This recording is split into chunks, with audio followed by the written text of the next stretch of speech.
Sean O'Vorda. Is it Sean O'Vorda? Have I said that? Is it O'Vorda? Am I making that Shawneen, pure I was always told it was Shawneen on Vard. Shawneen on Vard. on Vord? Yeah, The but I Vord. mean, What would be the ward? I suppose the ward. don't call me that now. Anything but Ward. Even come here, Tom.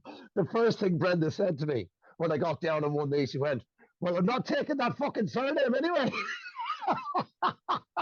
Amazing. I What said, is "Okay." Is Brenda Murphy? She's Murphy, is Yeah, she? so yeah, Brenda Murphy. So it's either I think I might have to take Johnny Murphy, which I'm kind of happy about, to be honest with Johnny you. Murphy. Yeah, Johnny Johnny Murphy. Murphy. Yeah. Look, no, yeah. Look, actually, yeah, I might go Irish and just say Shawneen on board.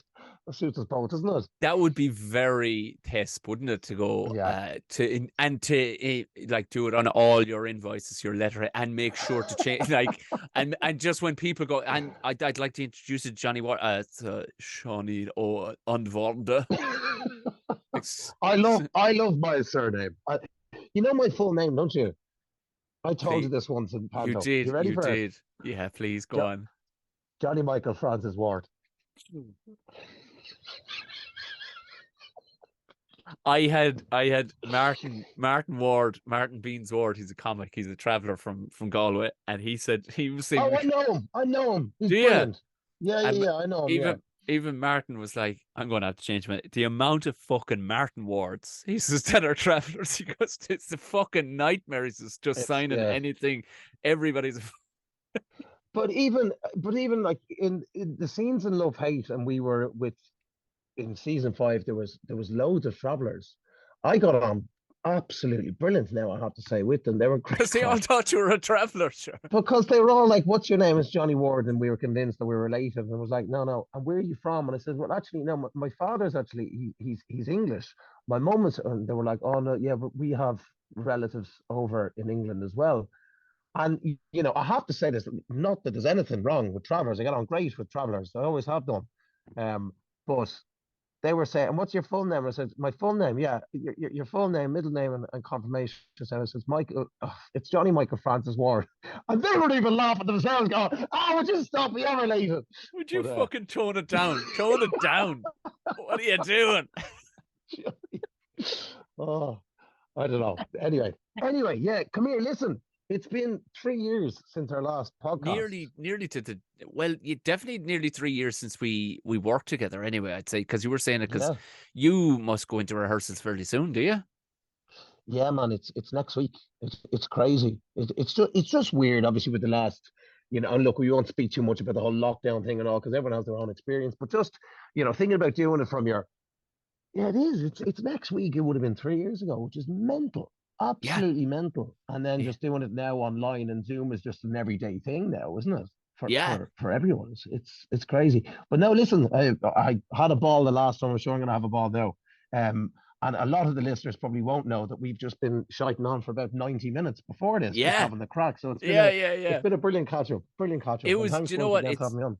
It's right. It's right. I don't often get the chance to have a right catch up with guests beforehand, like, and Yeah, you can feel it in the recording and the edit afterwards. It's Jizz, we don't get warmed up for a good 10 or 15 minutes, really, like, because you're just yeah, kind of yeah, yeah, feeling yeah. each other out. But like, we've been staying in constant contact Hmm. via a means that I'd say between definitely you and me to a degree. I'm definitely one of the few people you can send the shit to that you send me on a sporadic basis. I'm definitely one of the few in your phone book that you can send that to when you get it out of the blue somewhere. The shit that you've sent me and that I've sent The you. shit I sent you. The Well, shit look, you sent me. Oh my god! From dancing around in the kitchen, we won't say his name, to like, oh, I can't even say it. I can't even say it. But, geez, do you know what? We've gone to town on poor Barry, haven't we? there was a lot of big old A Barry. lot There of was a Barry lot, over the but it got lockdown. so inventive. It got Barry, so inventive, like. Barry's in the clouds. Jesus, Barry was with the Queen there about 3 or 4 weeks ago. He's he's done a he's done a world tour at this stage, isn't he? Like, I think Barry's going Big to score the winner in the World Cup final now as well. But Yeah, yeah, just no, swing that big old fucking log at it. It'll be all right. Fucking ball will go anywhere you want. I think in particular, because when you think about it, the last time we would have seen each other, it would have been January 2020. Yeah. And then what, a month and a half afterwards, lockdown happened. So that I think we were all doing that. And I wasn't one of these people really to have, oh, we're doing the weekend. Let's do this song and dance and stuff. I was just kind of sitting on my phone, drinking and sending shit to you and receiving even more shit back. Yeah, yeah, And yeah. I enjoyed that. So It's yeah, no, I enjoyed it to there was no good if you were sitting comfortably by yourself. I wanted no, to know no. that you were after getting this in an awkward place, and I would know that because I'd either get a voicemail back 2 hours later, or a message going, "You're some cunt." Oh no, or I'd send one back to you, and I just, it'd be about 5 or 6 because you'd be working or whatever, and I get the voice note back on. Yeah, no, well done. That's after fucking up my day. Doing very well there. Woke up myself and the missus and the little lad as well, having a great day. And you've ruined that fucking crack. So fuck you, Johnny and on board. I fucking feel like sick. Feel like fucking shit right now. So thanks, that. Yeah, I'm gonna fucking puke my fucking best effort up in the toilet now there. Thanks, man. Random shit we'd be sending. How many times? Remember the coffin thing? Da, da, da, da, Oh da, my da, god! da, da, da, da, da. And they'd be like porn bloopers or whatever. And so, oh man, yeah, Jesus, yeah. Hopefully, no one sees our phones. If it get, I had to fuck mine into a I river mean, actually. if it got out, we would be AR arrested. Oh my God, Tom, we would Can be you AR arrested. Hello, mountjoy.com. Yeah. can sold? um, I I, mean, I what do we do with all those extra liters of fucking Chang we have hidden in the attic? I'll tell you what we're going to fucking well do with it. Send We're going it. to We're smash gonna it and send fucking it like a send couple of it. fucking rock boys. That's what we're going to do. I actually I did a gig for a gang of lads. They were those lads only they were like mid-20s, you know. What were they? Were they stand-up comedians? No. I did a gig for it Oh, was Florida, yeah. yeah, it was for a club and for a rugby club. Old Wesley opened up again, did it? It wasn't far from there, and Yeah. it was all them lads, and I just went to fucking town on it. But to be fair, They took it well. it's punching up, like, you know what I mean. It's punching up. Everybody in the Yeah. room was fucking far wealthier than me, so it's like, fuck you, you're getting it. But it was it was a disappointment because I opened with it when it was going, Yeah. guys. Class to be here, right? Yeah. It's just class to be out seeing each other again, just fucking hugging, and maybe somebody you're going to ride later. Cool, yeah, nice. And I went with it, and it was the disappointment on their faces when I cut back to me, actually going, I can't keep that shit up, lads. I'm sorry, I don't know how you fucking speak like that. It's actually not natural. It's fucking not natural. Exhausting. And they're Yeah, going, yeah. hold on, what? He just fucking what? And then there's, I remember doing it one night because you would have gotten it a fair bit because of love hate, because you go, oh, he's not a complete scumbag. Fair enough. That's a I remember getting it one night in the cab driving, and it was driving up Georgia Street, and I was in the back of the cab, or I was in the front of the cab heading home, and your man's like, "Yes, your man, aren't you?" I says, "What man?" Because I didn't. I was like, "You're in fucking Damer and Ivor and all." I said, "I fucking wasn't Damer and Ivor and all. You're 100% right." He goes, "Hold on, I'll see you're not a How the poshie." accent? No, he got disappointed. Then he went, "Oh, so you're not a poshie, no?" I said, "Jesus, no." I said, "I'm from about fucking 200 miles south of here." And he drove and didn't say a word. Drove, and we drove and drove through that far. I remember near in the house, he went, "Seen the sandwich man from Love Hay?" And he was talking about, I said, Oh, Tom I said, Lawler, yeah. "Who is your man? Fucking Nidge." I said, "Tom Vaughan Lawler, the trained actor." He went, "I just don't think it's right." Career. Tom, we had this little thing. Myself and the lads, we went to the Wolf Tones. This is now my best man in the Three Groomsmen as well.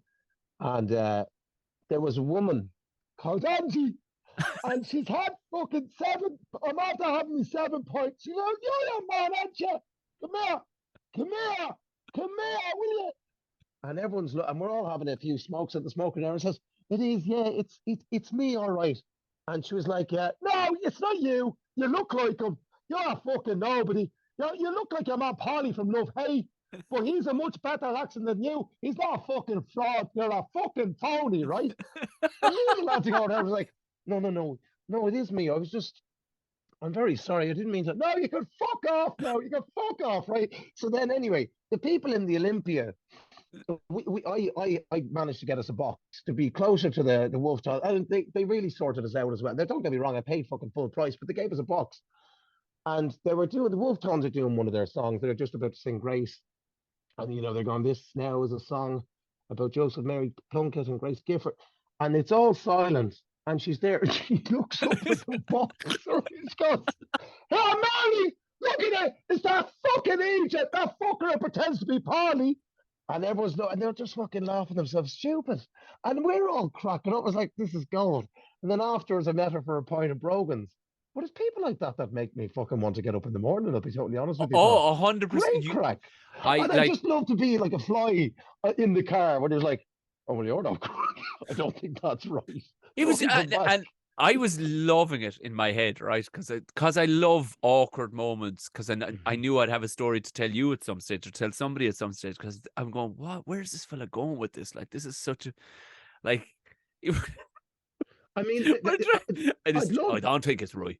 It's like some imagine 80s outlet when his son marries another bloke. I don't think it's right.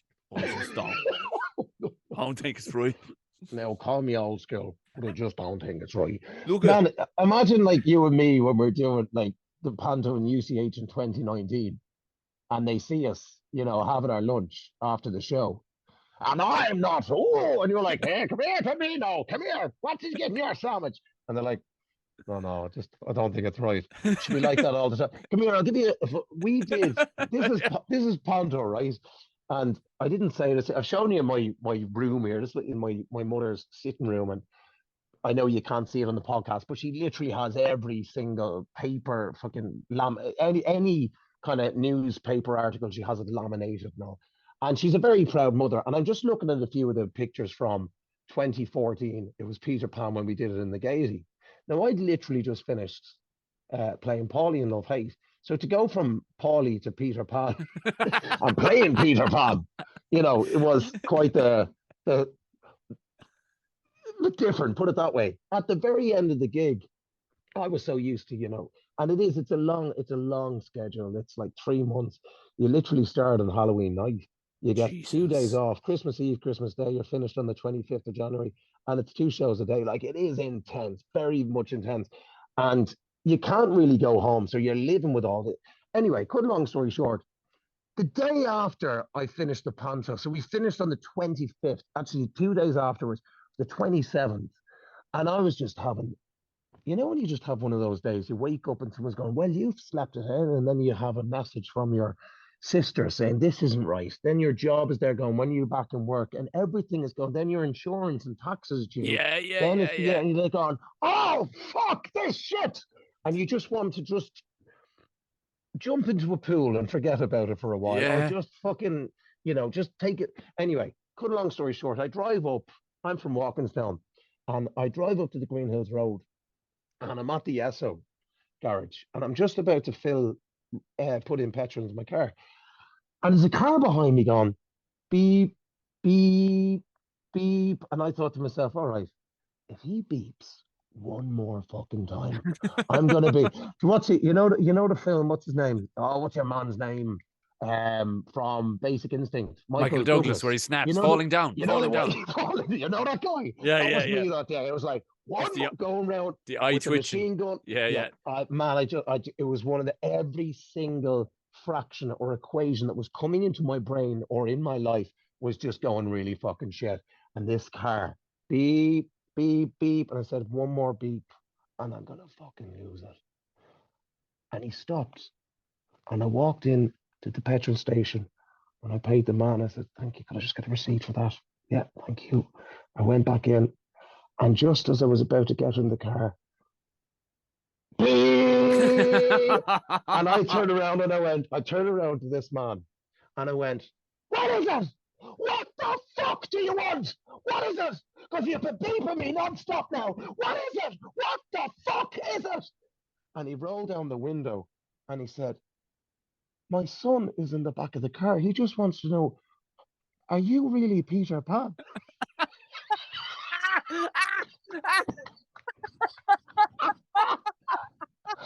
Oh, Tom, I shit, I fucking shit myself. And I went up and there's me going, doing all these flying gestures. Yeah, we're going to Neverland. And the kid is in the back, roaring, crying. I said, "I'm ever so sorry. No, no, no, no, it's fine. It's fine. Be on with your day. I'm very sorry. Very sorry for disturbing you." He drove off and I just went back. But you know what? I went back to all my family and I told If I them. had an assistant right now, I'd go clip that. That's going on social media. That moment. That's sorry. Go ahead. Go ahead, John. But if I had, no, it was just you just saying, I don't think it's right. Imagine like, no, I don't think it's right with that, being that character all the time. But when he drove off, I just felt right. Well, that's me then. Went back, told my mother and father and my two sisters. We were all killing each other. We all just fell about laughing. So ironically, it was a thing that fucking tipped me over the very, very edge that brought a smile to all our faces. But it's a great story. It just reminded me when you started saying that about your man in the taxi or the car. No, I don't agree with that.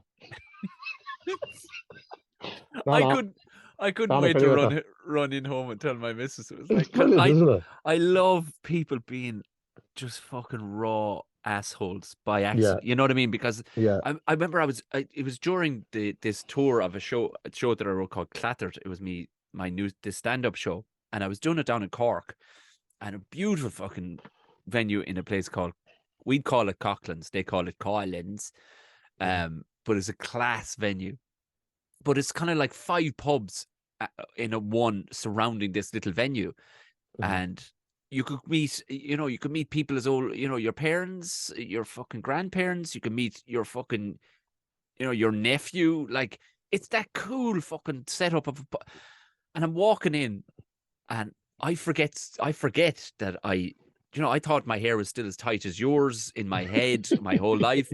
Forgot that I had a ridiculous mustache. I was wearing a shirt that was a bit fucking, it was a bit Western. It was actually a cool Western style shirt, but it's a lot to look at walking mhm. directly at you if you don't expect me. You know what I mean? It's a lot to Yeah. see, like this weird looking Yeti walking around the corner. And I'll never forget. And I opened with this on stage because I went, "This is the most Cork thing I've ever heard. You ignorant shower of fucking pricks, and I love you." But I walked in and there was this old couple that were looking straight towards the door, and they had like, she'd a glass of fucking Beamish or whatever, he'd a fucking pint, and he was just hoping for a quick death. You could see by him, like, and she just had the wizened little fucking mouth on her.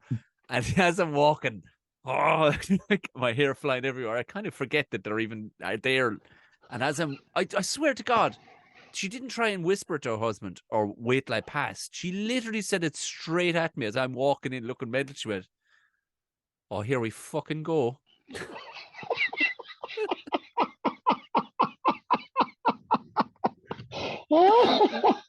Wow. Oh, I wanted to go back and hug her and punch her all at the same time. I was like, Yeah. "You ignorant tramp! Was What a that was that the Opera House? no, no, no! This is Coughlin's. This is Oh, Collins. It's it's a Oh, sorry. it's kind of a Yeah. music venue that put on Oh, here we stand up. fucking go. Yeah. But it was just, she wasn't there for me, or they were out for their Friday, their Saturday night drink, like, Yeah, you know yeah, what I yeah. mean? No, I And thought you met them in the pub and then the seen you in the Opera House afterwards. Ah, no, listen. she didn't know me from Adam.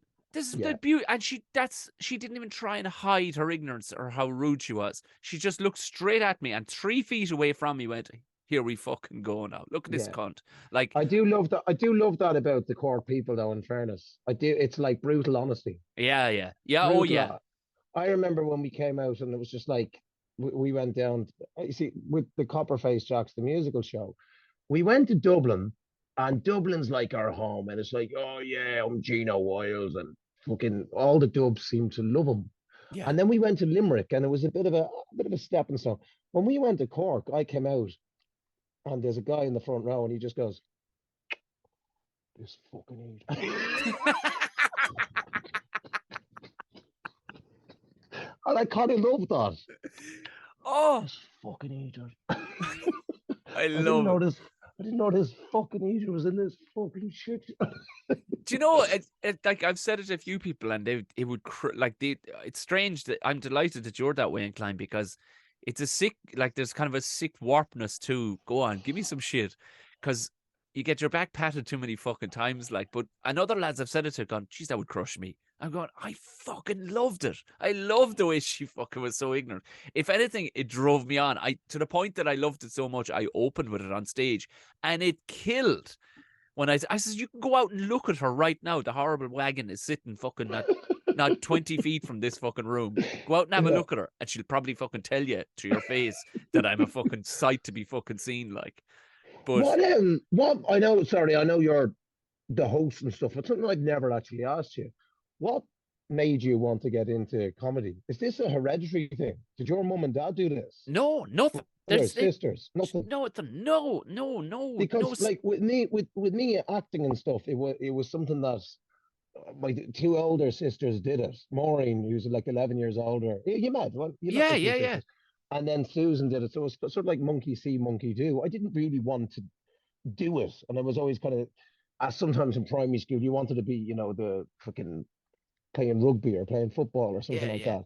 But how did you get into stand-up comedy? And is it like, because you're doing it a long time now, really, as well, aren't you? 14. Yes, it's Yeah. coming up in 14, 13 years, I think. And did Before you 30. did you just go from, was it acting first? And No, then you cut, no, it was stand-up no. comedy, and then you started getting It, your acting roles. yeah, it was the only acting I remember, and there just was no pursuit of it because there wasn't an option to pursue it. The only acting I did, and still the woman in the local shop here still reminds me of it. I think I was 5, and I was the lead in this very dark play. It was it was for children. It was a very dark play. It was narrated by a singer, so it was actually silent for us. And basically, I'd lost all my money in Wall Street, and I married a wealthy woman. But then I killed her. I choked her out, killed her, and then laughed so hard at her graveside, the gravestone fell on me, and the devil took me to hell. Lovely, lovely kids play, but it did so well that they had to put on like 5 more nights of it because people want to see it. Yeah. That was it, and there was no further. It was just like, well, that's the thing he's done, good man, and then on with it. And it never stuck with me ever. But I'm sure something in my head must have been going, I'd like to do that again. Now it Yeah, it's took the buzz, yeah. 20 odd years for it to resurface, but it was. I'd always loved stand up comedy, and we had British television because my parents moved back from England and brought the aerial with them, so we had BBC and Channel 4. That quite literally you just put it on the chimney and it worked, Yeah, and yeah. nobody else. And I remember seeing stand up, going, oh, that's when other people had no fucking grasp. Brendan Grace was it at Christmas, where I was watching the likes of, fucking Jack D, these lads, even Yeah. you're seeing like comics that you would never like real. And there was a show with a club on it. And I remember going, this, not knowing what the Christ they were talking about, but doing impressions of their jokes the next day for the Very lads good. in primary Yeah, school. very good. Yeah. And then it came about when I suppose I was working in a job that I fucking hated. One of the few jobs I've ever hated. And it was my only time working in an office. The arse had fallen out of the construction industry. My business had shit the bed. And I went working for these insurance loss adjusters. And it's just a job that just didn't sit well with me at all. And I wasn't fitted. I was a hexagonal fucking log trying to get into a fucking absurdly different fucking shape. Like these people all sat quietly around their office and went, the paper is jammed in the printer again. Whereas I would go, that stupid cunt of a fucking thing, I'm going to fuck it off the fucking wall if someone you don't just, I wasn't suited. And I remember this one woman who I got on with, she was the reason for it. She was the few ones who she didn't fit in there either. She was just a very nice woman. And I remember I used to tell her jokes, just come up with stories just to brighten her day. And this one particular day I'd been up in Spar, and this guy with the most ridiculous voice was serving behind the deli counter, and I was getting noodles off him. And I swear on my life, I can remember this guy till the day I die. He went, "Hey, how's it going?" And I looked around going, Remind me "Fuck to tell off." you a story. Oh, Go on, fuck yeah. off. in my own head, I go, this can't be real. And he had a Cork accent, and he was selling me noodles. And I went, I'll have the noodles, please. And he was like, so which do you want in the noodles?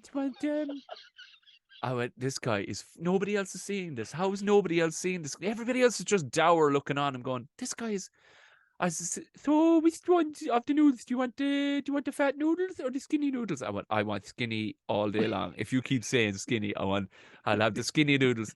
What sauce do you want? I don't. Do you have, by any chance, do you have Szechuan? He goes, let me just check. Did you say Szechuan? So I put this story together for her, and I went a bit further than that, went back up. I went, wait, and I fucking tell you. So I told her the story. I dragged it over 5 minutes, and she laughed so hard she ruptured a fucking vessel in her nose. And I had to take her, shoot her straight up to A&E to get her nose cauterized. I swear on my life. And we're driving back down the road to the office, and I'm going, fuck this fucking job. She's going, you know what? You need to be telling shit like that on a stage somewhere. I went, yeah. People have said that before. Yeah. That in my head, John, it wasn't an option. Because I did, in the same way, if I turned around and went, John, you're a really good driver. You should be flying jet fighters. You're like, when the fuck would that have, do you know, whether one is, like, it was that far less tangible to me. I went, how does that even, no, they grow out of the ground. They get comedians out of the ground, sure. Then where do they grow? And she went, no, there's comedy clubs and stuff, Tom. I went, yeah, there is. Yeah, I'm sure there is. Yeah. And she took when that. Was that? That's about 14 years ago, is it? Yeah, and she took that as and she rang around a bunch of comedy clubs in Cork at the time, and one basically took her call and went, yeah, listen, bring him on down some evening. So she, on the following Friday, I would never go out with these fuckers at work. She went, we're having a couple of drinks for work. I went, oh, I'm not fucking going. My weekend is my weekend. All you can suck a dick. I'm not going. She goes, no, but just kind of be myself and John, her husband, and maybe I went, all right, I'll fucking meet you for one, and that's it. And I'm no fucking way am I wasting my fucking Friday or Saturday night with G. And then turns out it was a comedy club. I went, what the fuck have you done? She went, no, just talk to the man. And the man came over, who ended up being one of my best friends, but he's since passed. And a great comedy mentor. He went, he says, you're Tom. Don't worry, facing you, I'm not putting you on fucking stage now to go up and die on my stage. No. If you're serious, put 5 minutes together, and I'll see you back here in a month. And this is learn everything you got to do, practice as much as you can, and we'll see you back. And turns out I had such a great night, got drunk there, brought all my friends there the following night, got drunk, and agreed to do a gig the following week in a soccer club up the road in Passage West. And I was so lucky that the lineup that I was on with was so brutal, John. They were so bad that fucking anybody somebody at least strung words together would have done all right. Like, but the second I did it, it was like somebody had just shot my heart with adrenaline, and it wouldn't come down. Like, I didn't, like, every sport I've ever done, every cool thing I've ever done, didn't even couldn't even remember them. I can imagine that. You know, when there's something funny and you're saying it to the lads, or even the school stories, or in the training room, or the dressing room, whatever. And there's that kind of bit of laughter. But I can imagine what it's like when it's. And look, Jesus, I've been on the receiving end. It's brilliant, but it's not my own material. I'd say when it's your own material, and you see, people so magnetized to you and laughing. I mean, I'd say for you in the Three Arena, I'd say that was absolutely incredible. You couldn't having that amount of you couldn't wrap your head around. The Three Arena was a weird one, I'll tell you, because in your head you're going, right, this is a culmination of what you've done, every fucking shitbox, fucking every kip, every pub that didn't even want you telling jokes and they wanted to turn the telly back on. You've done every fucking right. Get it together. And the thing about the Three Arena was weird that we kind of missed a small bit was how hard it is, how bad the sound is for the artist, right? Yeah. Because if you're a musician, you've got inner ears on, and you're just, you've got your thing going with the music and all the rest of it. I've no inner ears. I can't even hear myself being announced. I just assuming it's Tom O'Mahony to the stage. I went, oh, fuck this. I went all out, guns blazing, had a pair of Pit Viper fucking sunglasses on, the fucking works, walked out, and started banging into the material I was telling you about. And I can't hear a fucking pin. I can't hear a thing. I can see 10,000 faces. They're smiling and laughing, but can't hear one thing. I can hear my footsteps on the fucking stage. And out of the corner of my eye, I can see a 40-foot by 80-foot screen with my face on it. I'm going, Yeah. I've got Mental. 20 minutes here. Am I going to die on my fucking bollocks? But the Yeah, next thing my ear tuned in and I could hear him then, I was like, oh, thank fuck. yeah, But, yeah. but yeah, and there was a couple of heckles came up the early doors too. And I was able to Was it fucking. was it was it your one from Cork? No. This fucking Egypt again. When you come Ah, here, here Tom, we when you said fucking that go. about Here we. when you said that about your man from the garage, reminded me of a funny story last year. So we were doing the panto in the National Stadium. It used to be the Cheerios panto. They used to be like in the Tivoli, and I was playing again Jafar, same as what I did with you. And I remember there was this guy who was being trained in. This was at the local sort of Circle K garage, and it's not even Circle K. It has its own independent name, and it's literally across the road from South Circular Road. Ward's Pet Supply. On Bards, Ward's Garage, and went in, and there was this guy just being trained in, and I said, "How you doing?" I had a protein bar and a can of Monster Energy, Of course you and I did. said, "How you doing?" Just those, and he goes, you're going to have to give me 1 minute. Please give me 1 minute. It is my first day." I said, "Yeah, that's no problem at all." And then he's there trying to put it in. It will not scan. It will not scan. And then the manager there go, "So what you have to do, right? You get that? You scan it. You see the protein bar? Is that? Is that? You scan it. Boom."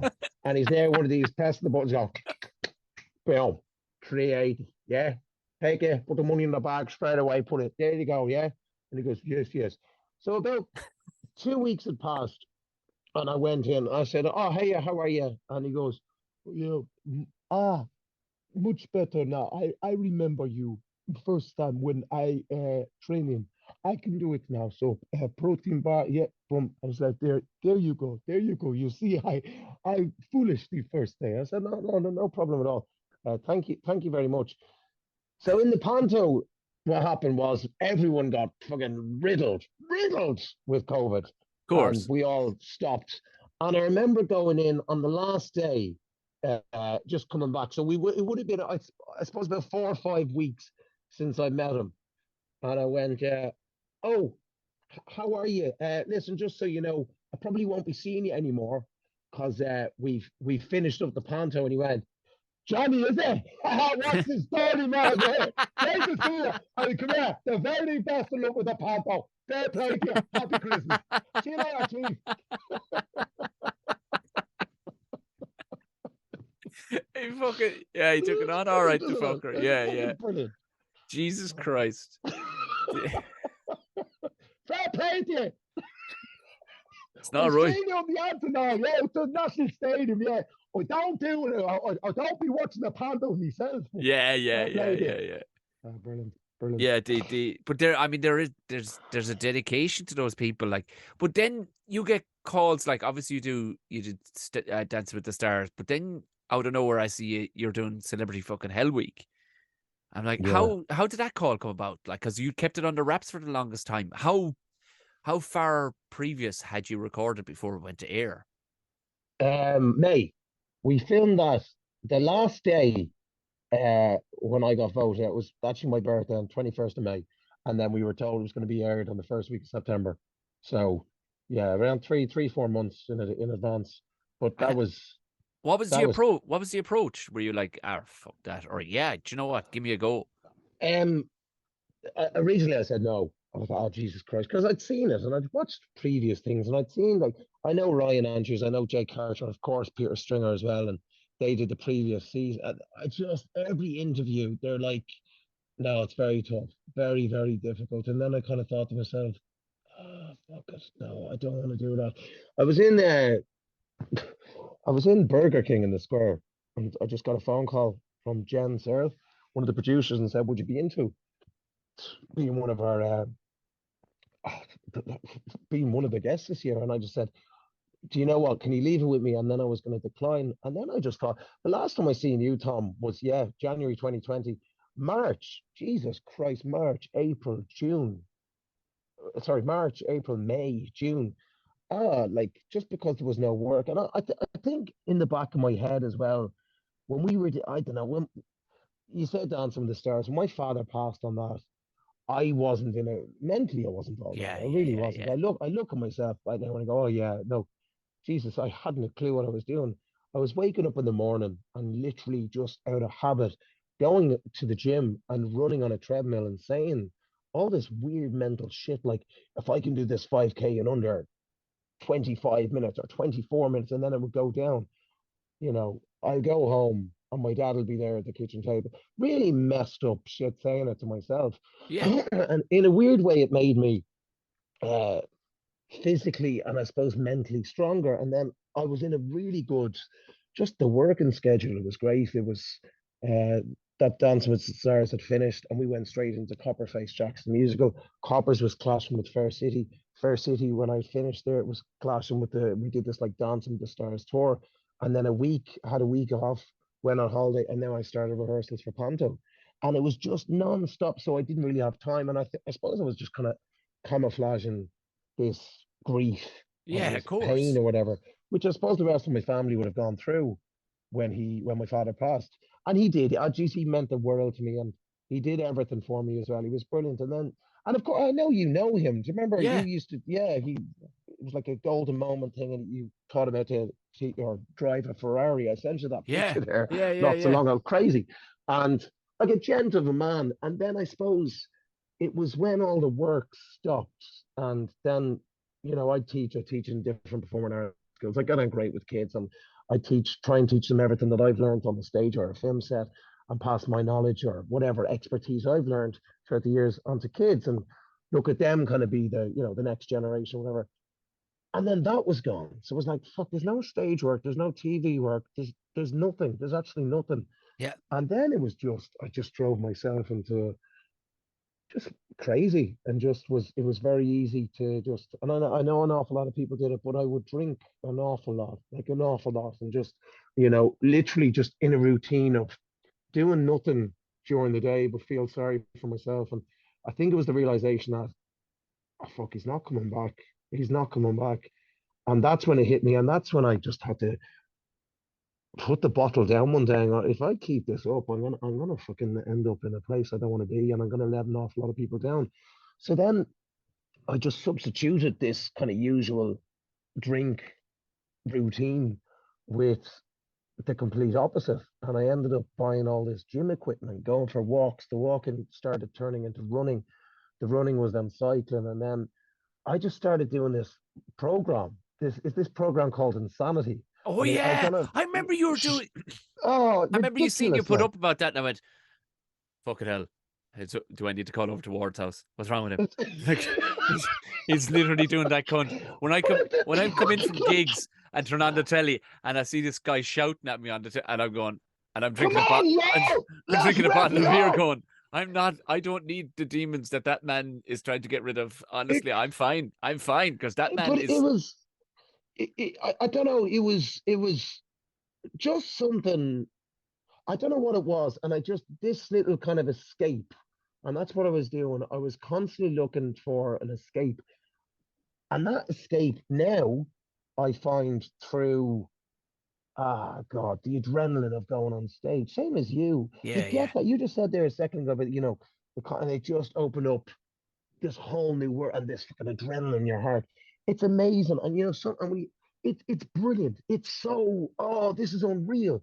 And you get it after nailing a scene, whether it be on a TV show, whether it be in a film, a short film, or a pantomime. And you're like, brilliant. And you see the people standing up. And when that was all taken, I was like, my only option there and then was, Jesus, I'm only going to get this escape from drinking. Yeah. And I had to substitute it. Otherwise, I was doing myself no good. So I just started really, really slowly doing walking, getting into, as mad as it sounds, but like getting into appreciating nature, not listening. I was very angry. I was listening to like revisiting music that I was listening to as a kid, like Slipknot and Korn, Metallica. Oh And Lord. then I was like, why am I so fucking angry? And then I just started walking, running, going, and I just invested in my own home gym. And then I went online, saw what people were doing, and I went onto Reddit, and there was this illegal download of Sean T Insanity, 63 days. Are you fucking mad enough? And I was like, yeah, because there's nothing else I can do. And then I started noticing I was getting into really, really like ridiculously good shape. But Class. I wasn't happy though. I wasn't happy because I was just on my own all the time. But then I suppose going back to the question, when she asked me all this, do you want to do it? Then I picked up the phone call and went, what's the point of doing all this? I do Yeah. believe, oh, maybe everything happens for a reason. I was like, fuck it. I mean, good Nick, when is it on? She rang me in March. I said, I've got 2 months to get back to the way I was. I got a PT, unreal guy, Dara Traylock in Unlock Fitness in Rathcoole. Went to him. He sorted me. He was absolutely brilliant. He almost became a DS. And then I started watching the previous season. And me and Brenda, like Brenda's, whatever about, your love hates or fair cities or Dance with the Stars, she couldn't give a shit about that. She loves Ultimate Howey, it's her favorite show on RTA. So she was massive in the training as well. I was like, do you know what? Let's go for it. And Tom, I will never fucking forget it as long as I live. They pretty much took us there. Do you know Ash the Bash? Remember, she's the only, She was a fighter. Yeah, UFC fighter. yeah, Yeah, the yeah. only female UFC fighter. Yeah. And I started training with her and Pete the Builder as well, and Eric Donovan, who literally just became, he's retired now, but he became the European champion not so long ago. So you're hanging around with all these fucking people you'd never hang Animals. around with. Yeah, Like, animals. yeah. Like, yeah, And yeah. I was training with them. I was like, oh, this is brilliant. And Pete would bring us into SPG. There's John Kavanagh training, like, the next generation.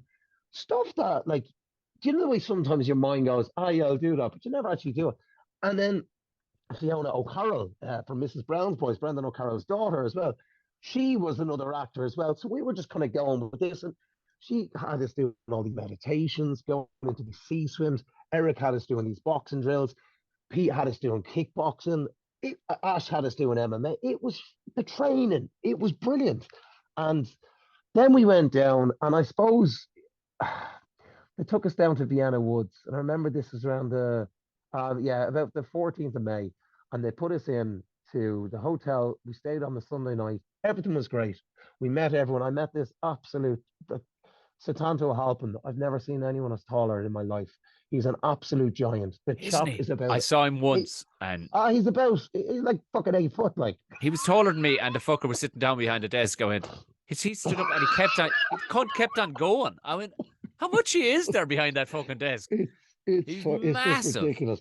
But we had a lovely group of people, got on well with everyone, and they fed us and they put us in the Vienna Woods Hotel. And then the next day, they fed us again. We did a photo shoot, gave us breakfast. God, this is fucking great, crack. And then they took us out on the bus and they said, right, we're going to take your bags now. And there was just this really haunting atmosphere. All And we right. all went silence. They took it. See, they don't show this shit on TV at all. There's so much that. So how are they going to show something that happens in 24 hours within like 45 minutes? They don't show any of it. Yeah. They had us on a bus and we're on the bus for about half an hour and then they stopped the bus and we're waiting. It's all mental torture, waiting for about 15 minutes. They bring us out, stop the bus again for another 10, 15 minutes. And then I'll never forget it. We're going straight down, and I could see it was like, oh, this is it. This something's going to happen here because there was no other traffic. And I'll never forget it. We're just driving straight over this bridge and out of nowhere, like out of nowhere. And I've been blessed to work with fucking Fox TV, Ron Howard, Pierre Morel, like in South Africa, incredible budget, $32 million into this thing. I've never seen anything like this. This giant fucking chopper just appears from under the bridge. They fly up, they get the door, they fuck it open, and the four DSs are just looking at us, and we all went, oh shit, oh fuck, oh, it's about to get real. I'm like, calm down, we're fine, this is great, just fine, this is fine. And then you've got Eric Donovan behind us. He goes, hey, lads, come here. Just imagine what they look like when they're naked. And they're about to attack us. They come on the bus. They go, everybody get the fuck off now. They'll grab you. They'll manhandle you. They fuck you onto the road. They put a balaclava on you. They cable tie you all together. And straight away, the first thought was, why the fuck am I signing myself for this? And then they got us, Tom. And they got us. And they fucked us into a van, all 20 of us. And I thought about 14 people on top of me. No, I probably just had one Satanta Wahhaban on top of me. Just And folded over 7 times. oh, and I remember just not really being able to breathe. Loads of people, and we were like a high ace fan, something I'd be well used to. Like uh, like a really small van, 20 of us fucked on top of one another. And then I just remember hearing, uh, down. And I thought, oh, whoever's after getting a clatter. And I didn't see that till episode one. And it was the jockey, Oisin Kelly, Oisin Murphy. And he got up and he tried to breathe. And your man just whacks him in the face. They bring us to do our first personal training course, which was hell, no tops on, going on all this tarmac. Some of us are fucking scratches, some of us are bleeding. And then they tell us, this is your number. And it was just pure there's no, I didn't sleep.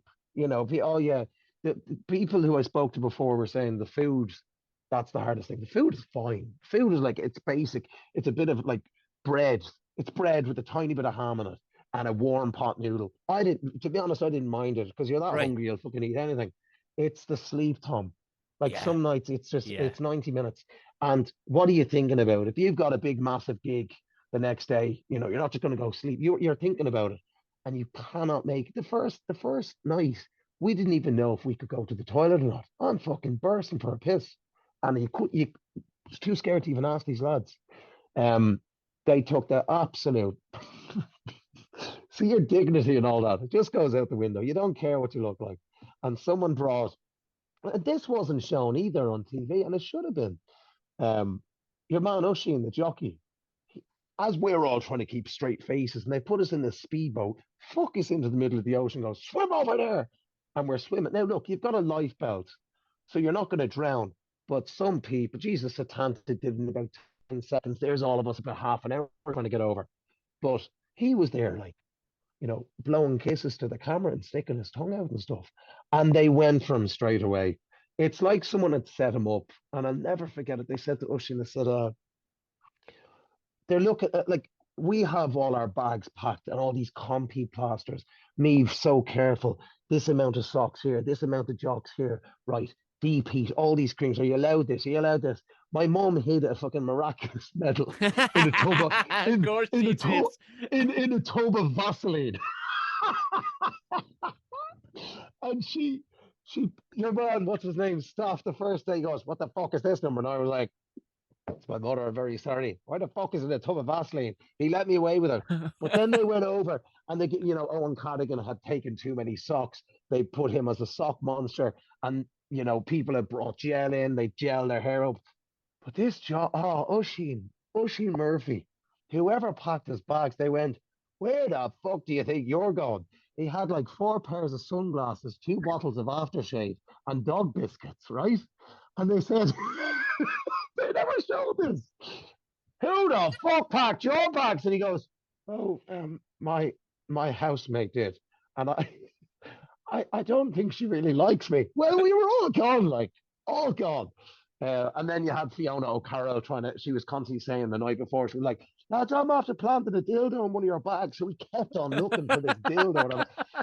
But man, honestly, there's no switching off. Like, I suppose the only reality TV show I could relate it to is Dancing with the Stars. But Jesus, they show a little 1 minute clip if you're rehearsing for the week and whatever you do there. And then this doesn't, this shows everything.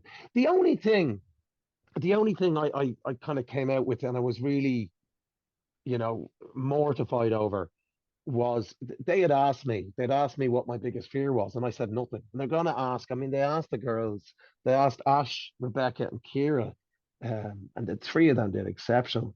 They asked them what their fear was, and they all said water.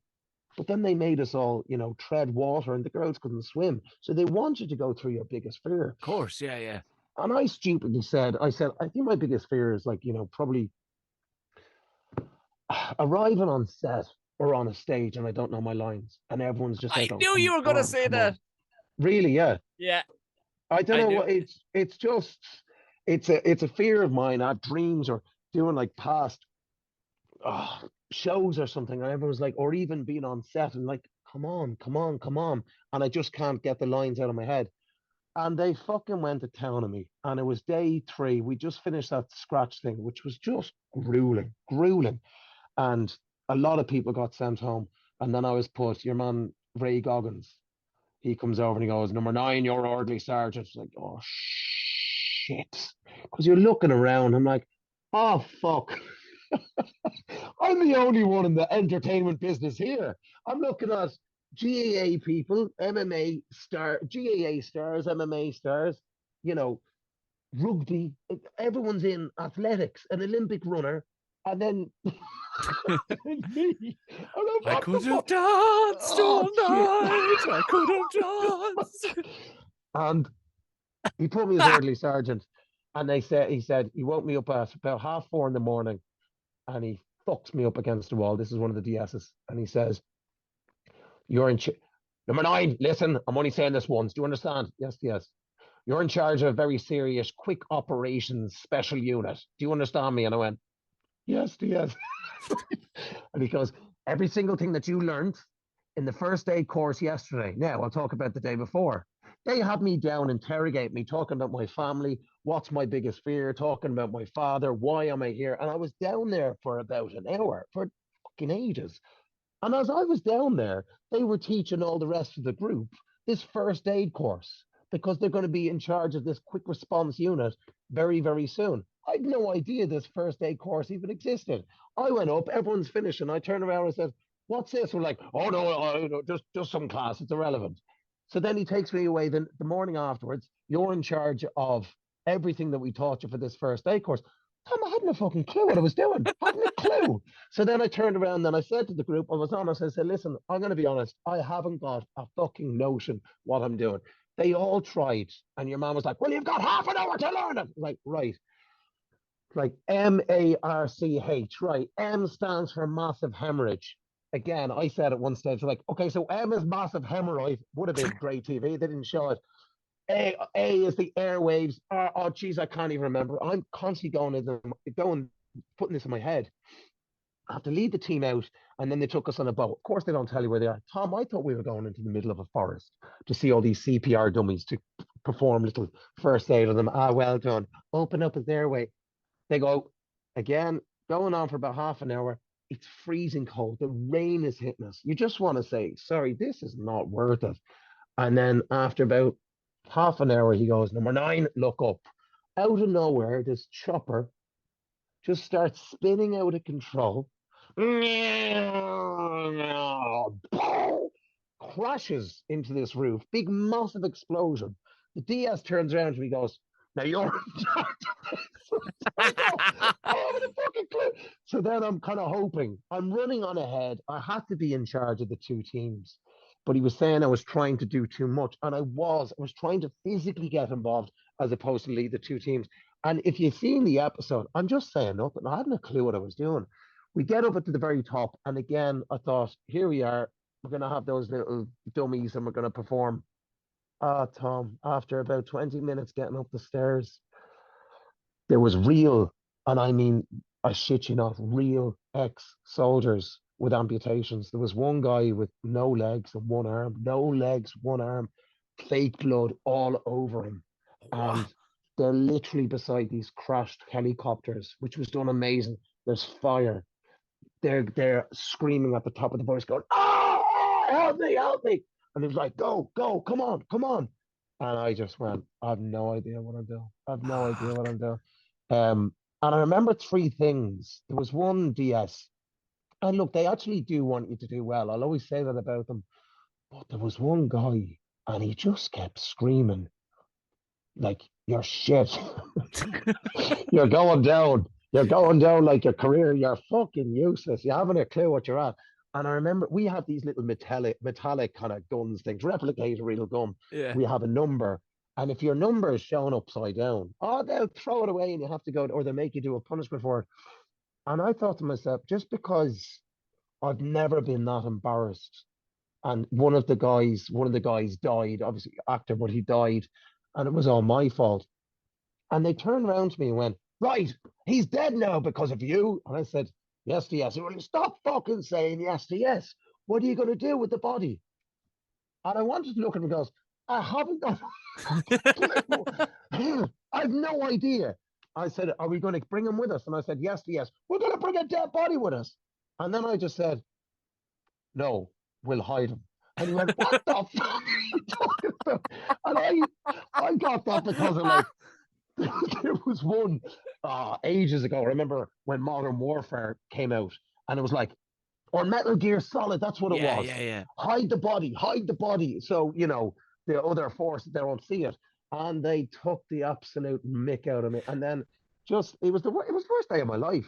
Literally about 2 days or 2 hours after that, we were in a fight and I got my shoulder completely dislocated Yeah. Oh, by it's what happens when you get into a fight with an Irish rugby international. That'll do it for you. yeah. A wrestling match. Now, to be fair, Fergus, he's such a tout and out lovely guy. Nice. Absolutely lovely guy. But and he's a top gent and he didn't mean it, but man, I've never felt as much pain in my life. It just felt like the shoulder was in another dimension and Yeah. it needed to be clicked.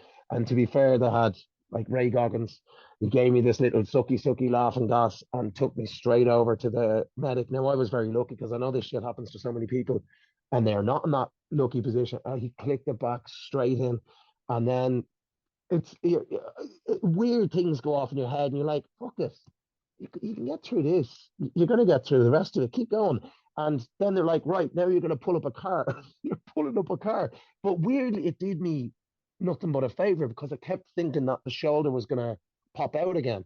So by putting pressure, by pulling up, it felt like I was kind of keeping the shoulder in. Right. So Yeah. the Yeah. chance, Yeah. Yeah. Yeah. but there's a lot of funny stories that happened in the show. They didn't show. I remember who was it? Oh, and Cadigan. Um, like this is a paintballing thing, and the very first thing they said to me is like, "We're all lined up. We've no idea what we're going to do," and this is after some of the shit, Tom. They woke us up after about an hour and a half. Like they're playing Valkyrie, da dum ba dum bum bum bum ba dum bum, banging pots, and you're just like, "Oh my god!" In about 4 days, I've slept about 6 hours. It's torture, and they make it crawl through holes. But anyway, this was like this paintball challenge thing. And looking back, if there was one task I'd love to do again, it was brilliant. It was actually a good bit of crack. But they said, does anyone need to go to the toilet? I was like, yeah, fucking stupid me. Put a balaclava on me. Like, fucked me up and down this compound. Literally fucked me up. But stop. Rhaegar literally fucking me up. Now, I know you've got a problem with your shoulder, so we're not going to ask you to do your push-ups. So just keep doing jumping jacks till I say. They're not jumping jacks. Do proper jumping jacks. These big, massive power jumps, completely out of breath. Gets me again, fucks me up and down the compound, brings me in, takes off the balaclava, the sweat run over, and then Lockie, one of the DSs, goes, right, number 9. Just think you're in Afghanistan right now. When you turn around, I'm going to give you this. I'm going to give you this gun. Do you understand? It's like, yeah. Because do not shoot any civilians. Civilians will not be civilians will have luminous jackets on them and don't shoot anyone who's unarmed. Do you understand? Yes. You know the thing in The Simpsons when it's like, Homer Simpson, we're doing a lie detector machine. We're just going to tell when you can lie. Do you understand? And he goes, yes. And the whole machine just goes, pow! It was like that. Yes, I do. Turn around. What happens? This big, massive fucker starts running towards me going, ah! So what did I do? I shot him, right? But it was like paintball. But like, he didn't have a Yeah. luminous vest. I didn't know. He wasn't unarmed. Then I didn't do like there was little things, and you see a woman, she's holding a baby. And you're like, okay, I'm not going to shoot her. Didn't shoot anyone else. Well, didn't do too bad. But they come over to tell you doing a fucking that was shit. That was shit. You're crap. So you come down, and I just have my hands on my head. And I remember Owen Cadigan coming down, yeah, GAA All Star for Cork many years, and it was the first time I saw him look more sort of disheveled and upset than me. I was like, you all right? Are you all right? 14. And he was like, oh no, man. No. I'm after really making a balls of that. And I said, no, look, we all shot the fucking first person.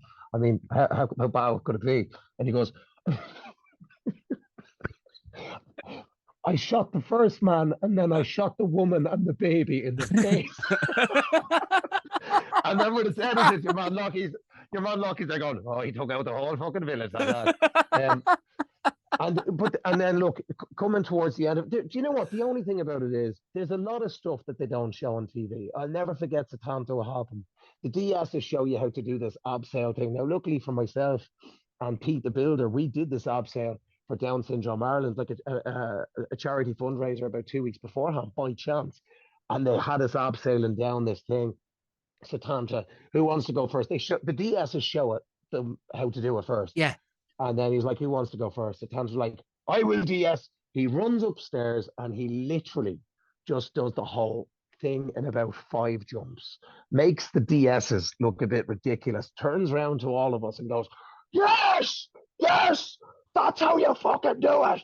And we're like, wow, who'd like to go next? Eric Donovan puts up his hand. I put my hand up third. You should have seen me and Eric. Fuck, pump, oh, shit. All the way down to the end. And then the other thing that they didn't show was when this is the second last day and they get us all in this tiny little pool and we're all trying to tread water. And we're doing it one by one, it's fine. But the more people that are in it, you're scratching each other, they're pushing your head down underwater, particularly the girl. I don't know how those girls did it because they couldn't swim. They couldn't even tread water. They were unreal. Warriors like. And your man, he comes over to me, one of the DSs, and he goes, you're going down number 9. And he kept pushing my head underwater. I was like, is this shit real? Because you see some people involved with it, and they'd be on the set of Fair City and all, They're all just looking at this. Like, can you do this? And he goes, you're going down, look at him, you're fucking shit. And he goes to me, you're not in a fucking panto now. And he pushes my head down, and I rose to the top, Tom. What did I say? Oh, yes, I am. And yes! But they didn't show it. And I was fucking... Fuck's sake. They won't show them being, they will always have to be the ones that control. And I think he was laughing himself as well. But I was dead chuffed with that. And then, look, where it happened was, ironically, the thing I trained hardest for, I failed on. It was this foreman Hoffman. And it's near impossible. It really is. It's not impossible, but to do it, I would have finished it. 100% I would have finished it, but I wouldn't have made the top 4. There's no way. So when staff kind of came over to me, it was like, listen, Satanto happens over there right now. And he was on the other side of the fucking world. It was like, I can keep going. I remember Ryan Andrews from last year, he just said, just keep on going. Don't think of it as a time. But I saw how far ahead the rest of them were. I was like, look, this is me done. But no, I was happy I did it. But I tell you, I've learned an awful lot from it. And we've made, like us in Panto, to a certain extent. Like you make friends for life. That kind of way. I bet you're not sending any berry pics though. Just put it out. We have our own Barry. His name is Satanto Halpin. We just send pictures of him. Barry gets the silver medal now. Like he does, but Satanto doesn't even fit on one text. It's like we have to keep scrolling just to keep. Do you know what though? Satanta in particular, and Eric and Pete, you really have made friends for life. They're just lovely, genuine, really, really genuine people. And it's like, with the exception of someone like Peter Stringer, I'd never really met like professional sports people like that. Yeah. Sure, why would I? And, nah, they're really, and Ash the Bash and Eric and a few of them and Pete as well. They all came to see Copperface Jocks the music, and we kind of support one another. We went to see Eric Donovan's fight, so definitely something I'm delighted I did, and just something that was out of the comfort zone as well. And I know I would have looked back had it been playing in, as much as there was many ups and downs on the episode, I would have looked back and went, you fucking idiot, you should have done that. That kind of way. But at the same time, like it does give you an insight, because a lot of people don't know about the Rangers. Like they do now, I suppose, to a degree. It gives you an insight as to how they're a different gravy altogether. Those lads, aren't they? The second you're out, or the second you come out, they're the loveliest. They really are. They're the loveliest. So nice. But they are. I don't know.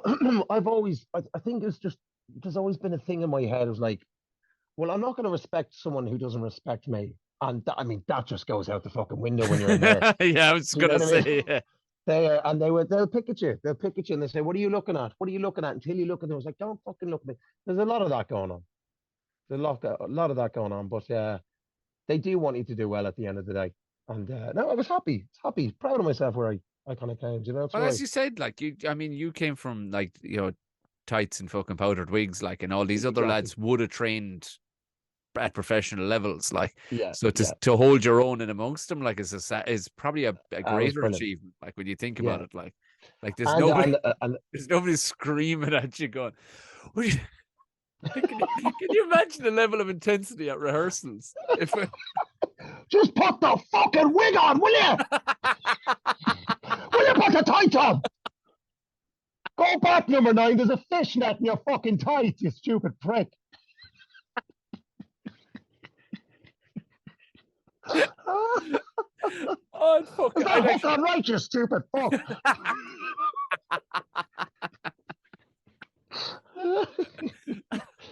Oh. Fucking amazing. And like that, I won't keep you too much longer, but this has been fucking beautiful. You're back in, and I'm seeing you. I'm probably gonna come see you a couple of times. Brilliant, brilliant. And we'll probably fucking hang out and have some tea and stuff afterwards. But you're You know in. yourself. It's just look with Richie and Evan. Evan's playing the main man as well, and you know we have a family down in UCH. And what I love about it, UCH as well, it's not on too long. Yeah, It is doable. You know that kind of way. yeah, And don't get me wrong, I've done the Gaiety and stuff like that, and also the I used to be the Cheerios one now in the National Stadium, and they're brilliant. God, I love them. This one is just in and out, and the fact that at the moment, Tom, I'm just saving every penny for the wedding next yeah, July. So you know, teaching is happening. Literally finished teaching on Saturday, go into rehearsals. We're finished by the 5th of January, and then teaching back on 8th of January. So it works out that way. And yeah. but you have to love the Limerick people. I saw you were down there a couple of nights ago. They're great crack, aren't they? They love it. Like they really. I love being in the UCH in particular as well. Everything's just so simple. It's easy. I love the theatre. I love the people who run the theatre, and I just like It's the stage. It's really I intimate. I love the stage. There's some, I don't know what it is. It's a level playing field because literally you can walk off the edge of it and shake hands with the person in the front fucking row. I love Yeah, well, that. it's like you're not on the stage. The audience are when Yeah, they're all look. Yeah, and the I kind of show that is intimidation kind of the excites me strangely. yeah, I like it, and the disconnect of a super high stage for stand-ups, especially for me anyway, it was an easy transition to go. Oh, you're right there. Listen, that we can go over and nearly talk to each other. A super high stage does not Mm. work for stand-up, like because you have to Yeah, have yeah, the front row needs to be 40 feet fucking back to see you. You yes, know, yeah, so it's I always liked. There's a great pride now in it for Limerick people in it, but there's also like you will get an honest, like they're hardworking blue collar people. Like you're gonna get an yeah, yeah, honest fucking you're gonna get an honest response if a thing isn't working. You yeah, fucking change that yeah, quick. yeah, You know, definitely, definitely.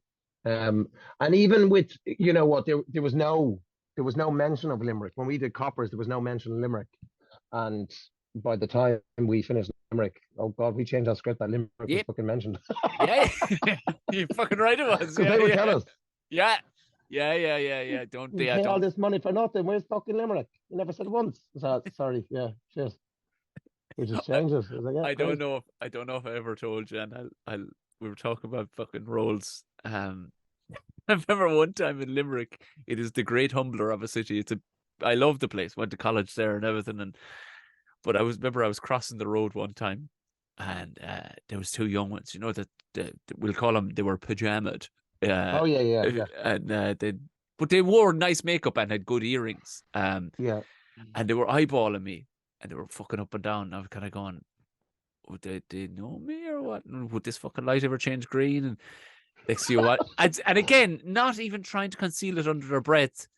They're just one is going. She says, "Sure man, la, sure man."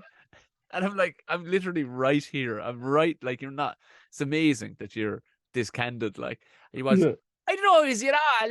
Who is he? Who is he? She's got. You know him. You know, like I literally was on a poster more to them. Like I was half a foot from him, and you want like, oh, I know. Oh, he was your man. He played the rapist on Fair City, didn't he?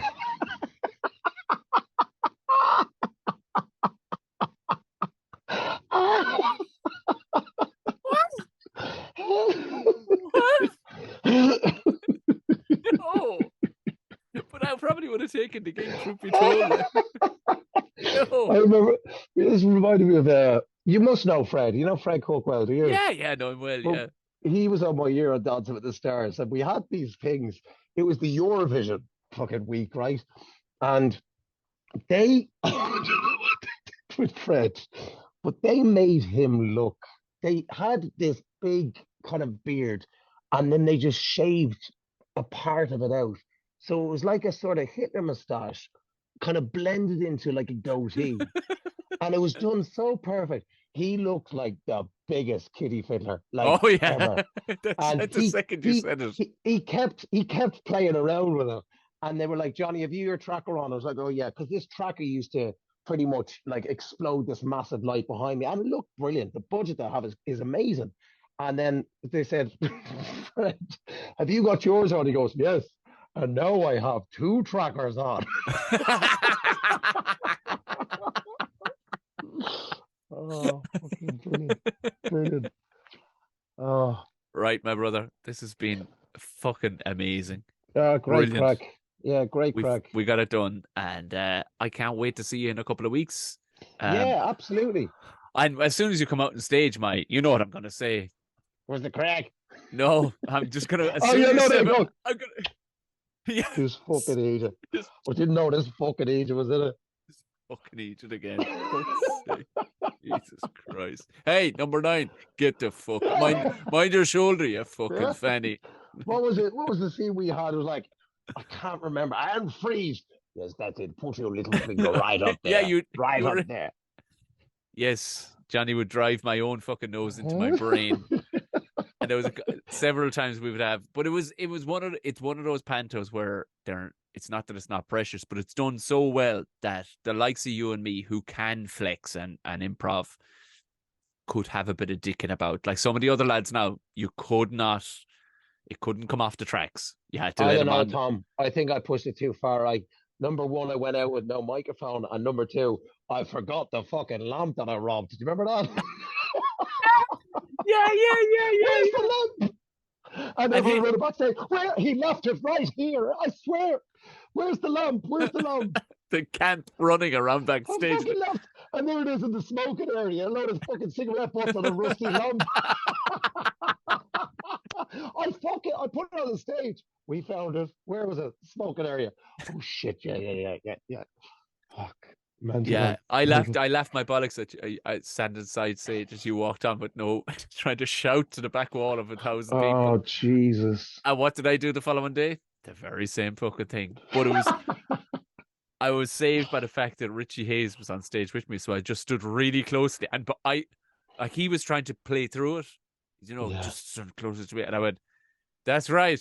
I haven't forgotten my mic at all, and that's why I'm standing so ridiculously close to you." So at least everybody went, "Oh, he's not being a creep. He does okay, all right, fair enough." Yeah, no, it'll be great crack. Can't wait for it. Really can't. Looking forward to seeing you as well. Right, it's going to be the first one we'll come to open a night, and then we'll come to another one with the little fella. So we have I think we have yes, we do have pictures. We have a picture of him when he was a tiny baby, when you were all holding him up. Yeah, that's right. So yeah, try holding the fucking savage this time. Yeah, he'll take a bite out of your fucking hand. He's kind of feral. But yeah. Right. I will see you in a couple of weeks, you absolute legend. Thank you very Tom, much. I really enjoyed that. Thank you so much.